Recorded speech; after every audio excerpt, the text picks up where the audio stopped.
आज ही क्यों नहीं। एक बार की बात है कि एक शिष्य अपने गुरु का बहुत आदर सम्मान किया करता था। गुरु भी अपने इस शिष्य से बहुत स्नेह करते थे, लेकिन वह शिष्य अपने अध्ययन के प्रति आलसी और स्वभाव से दीर्घसूत्री था।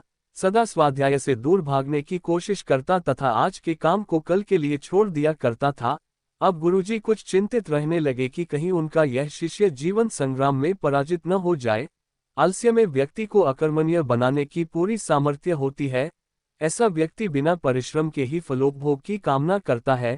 वह शीघ्र निर्णय नहीं ले सकता और यदि ले भी लेता है तो उसे कार्यान्वित नहीं कर पाता। यहाँ तक कि अपने पर्यावरण के प्रति भी सजग नहीं रहता है और न भाग्य द्वारा प्रदत्त सुअवसरों का लाभ उठाने की कला में ही प्रवीण हो पाता है। उन्होंने मन ही मन अपने शिष्य के कल्याण के लिए एक योजना बना ली। एक दिन एक काले पत्थर का एक टुकड़ा उसके हाथ में देते हुए गुरु जी ने कहा, मैं तुम्हें ये जादुई पत्थर का टुकड़ा 2 दिन के लिए देकर कहीं दूसरे गांव जा रहा हूं। जिस भी लोहे की वस्तु को तुम इससे स्पर्श करोगे वह स्वर्ण में परिवर्तित हो जाएगी, पर याद रहे कि दूसरे दिन सूर्यास्त के पश्चात मैं इसे तुमसे वापस ले लूंगा। शिष्य इस सुअवसर को पाकर बड़ा प्रसन्न हुआ, लेकिन आलसी होने के कारण उसने अपना पहला दिन ये कल्पना करते करते बिता दिया कि जब उसके पास बहुत सारा स्वर्ण होगा तब वह कितना प्रसन्न, सुखी, समृद्ध और संतुष्ट रहेगा। इतने नौकर चाकर होंगे कि उसे पानी पीने के लिए भी नहीं उठाना पड़ेगा। फिर दूसरे दिन जब वह प्रातःकाल जागा, उसे अच्छी तरह से स्मरण था कि आज स्वर्ण पाने का दूसरा और अंतिम दिन है। उसने मन में पक्का विचार किया कि आज वह गुरुजी द्वारा दिए गए काले पत्थर का लाभ जरूर उठाएगा। उसने निश्चय किया कि वो बाजार से लोहे के बड़े बड़े सामान खरीद कर लाएगा और उन्हें स्वर्ण में परिवर्तित कर देगा।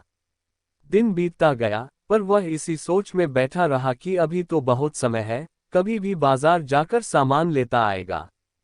उसने सोचा कि अब तो दोपहर का भोजन करने के पश्चात ही सामान लेने निकलूंगा। पर भोजन करने के बाद उसे विश्राम करने की आदत थी और उसने बजाय उठ के मेहनत करने के थोड़ी देर आराम करना उचित समझा। पर आलस्य से परिपूर्ण उसका शरीर नींद की गहराइयों में खो गया और जब वो उठा तो सूर्यास्त होने को था। अब वह जल्दी जल्दी बाजार की तरफ भागने लगा, पर रास्ते में ही उसे गुरुजी मिल गए। उनको देखते ही वह उनके चरणों पर गिरकर उस जादुई पत्थर को एक दिन और अपने पास रखने के लिए याचना करने लगा, लेकिन गुरुजी नहीं माने और उस शिष्य का धनी होने का सपना चूर चूर हो गया।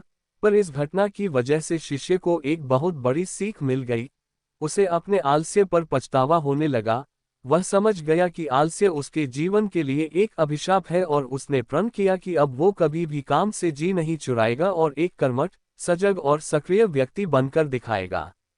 मित्रों, जीवन में हर किसी को एक से बढ़कर एक अवसर मिलते हैं, पर कई लोग इन्हें बस अपने आलस्य के कारण गंवा देते हैं।